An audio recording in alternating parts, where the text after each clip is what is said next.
দেবাশিস ধর, প্রাক্তন আইপিএস।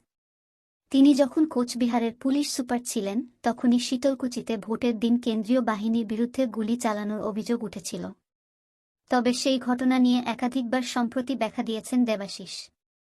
তবে তারপরেও এ নিয়ে নানা খোঁচা দিচ্ছে তৃণমূল।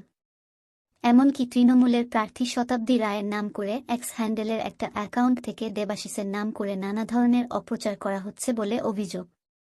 দেবাশিস জানিয়েছেন শতাব্দী বলেছেন যে এটা তিনি করেননি। তার জন্য উনি প্রশাসনকে বিষয়টি দেখার জন্য বলেছেন। প্রশাসন দেখুক ওই পোস্টটি কে করেছে। এদিকে শতাব্দী রায় নিজেও এ নিয়ে পুলিশকে জানিয়েছেন। কিন্তু বীরভূমের বিজেপির প্রার্থী হওয়ার পরেও দেবাশিসের সামনে বর কাটা সেই শীতলকুচির ঘটনা। তবে এ নিয়ে ব্যাখ্যাও দিচ্ছেন দেবাশিস। তবে শীতলকুচি উত্তরবঙ্গের প্রান্তিক জেলা কোচবিহারে অবস্থিত।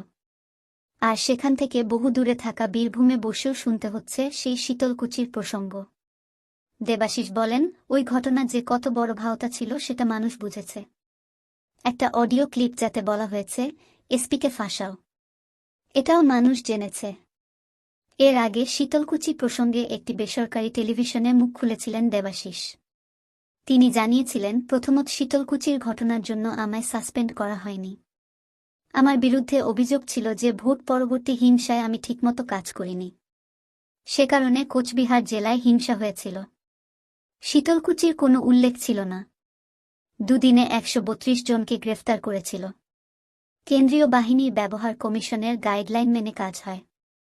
ডিএম সেখানে সর্বশক্তিমান। শীতলকুচিতে ভোটের দিন গুলি চালানো প্রসঙ্গে তিনি বলেন, কেন্দ্রীয় বাহিনী সেদিন ভোটারদের নিয়ে আসছিল। সেই সময় একটি মোড়ের কাছে ওদের উপর পাথর বৃষ্টি হয়েছিল। তখন ওরা জনতাকে ছত্রভঙ্গ করার জন্য শূন্যে গুলি করে। আর সেই সময় একটি বিশেষভাবে সক্ষম বাচ্চা মাটিতে পড়ে যায়। আর তারপরেই সেখানে গুজব ছড়িয়ে দেওয়া হয়। বাচ্চাটি মারা গিয়েছে বলে গুজব ছড়ায়। এরপর বাহিনীর উপর সরাসরি আক্রমণ করেছিল জনতা। কিন্তু কে বা কেন আমার উপর পুরোটা চাপিয়ে দেওয়া হলো তা বুঝলাম না। আমার রিপোর্ট ছিল ফ্যাক্টের উপর। বিপক্ষের প্রার্থী শতাব্দী রায় প্রসঙ্গে তিনি বলেছিলেন, ব্যক্তিগতভাবে তার সঙ্গে সম্পর্ক খুবই ভালো। তাকে দিদি বলে ডাকি। শ্রদ্ধার সঙ্গে বলছি, দুটি পার্টির লড়াই হবে, দুটি আদর্শের লড়াই হবে।